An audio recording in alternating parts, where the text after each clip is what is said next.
On this episode of Formula World, Ricciardo elbows out in Hungary, FIA defends Halo, Raikkonen's feedback vital, McLaren Honda will come good quickly, Palmer burnt unlucky underpants.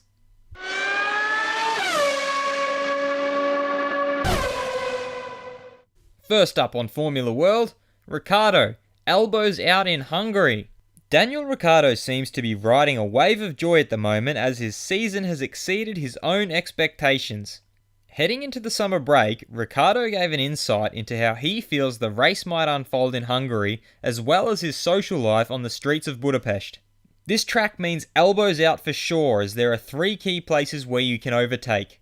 I've made some good moves in turn 1 in the past. Turn 2 you can go inside or outside as both lanes work, and the hairpin is fun too. I love that track and it has always been a good one for me. The Hungarian Grand Prix is always at the point of the season where summer is approaching, so I'm always in a pretty good place and the car is normally getting better as well. On Saturday night I normally plan a meal with a few of the guys from the team, so I'll definitely be seen on the streets of Budapest. FIA defends Halo. Since the announcement of the introduction of the cockpit halo for next season, fans around the world have been mostly upset with the FIA. Many fans have speculated that this outrage will lead to the FIA retracting their decision to instate the halo. However, the FIA have just released a statement defending their position, arguing why the halo is indeed the correct choice. A summary of their statement reads as follows.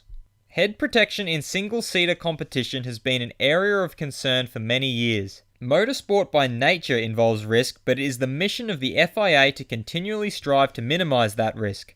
Tests of the halo continued to prove successful, centering on 3 significant major risk types: car-to-car contact, car-to-environment contact, and external objects. Furthermore, feedback from extensive track testing revealed that visibility was substantially unaffected. Track testing also revealed no issues regarding egress from the cockpit, and multiple extraction tests were conducted with the halo in place.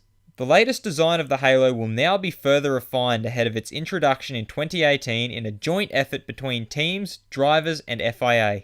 If you would like to read the FIA statement in its entirety, I have left a link in the description. Raikkonen's feedback vital. Although there have been times where Kimi Raikkonen has looked equally as fast and sometimes faster than his teammate, it is Sebastian Vettel that has been the driver that has managed to get the most out of this year's Ferrari.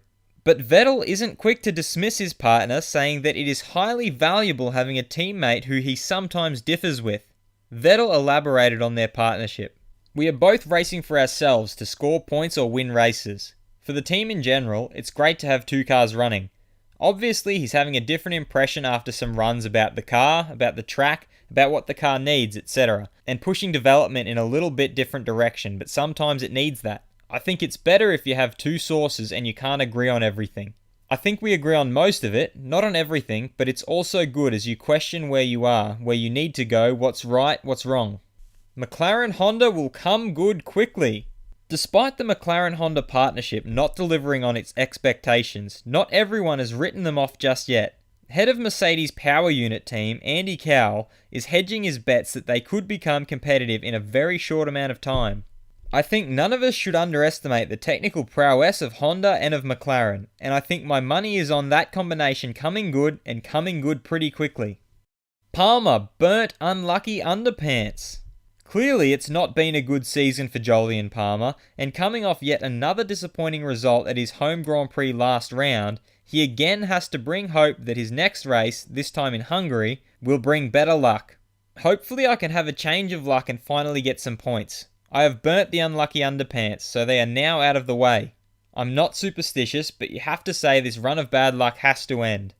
On the positives, there were certainly a couple of good things from Silverstone. My qualifying pace was decent and I managed my second best run of the season. I drove with the new floor in FP1 and it was working nicely, meaning I'm happy to have it in Budapest. It's exciting for the team as we looked competitive and ahead of our midfield rivals. That's all I hope for in Hungary. Will McLaren Honda come good? Let me know what you think in the comments. And if you like this video, feel free to subscribe and check out my other videos for all the latest in the world of Formula 1.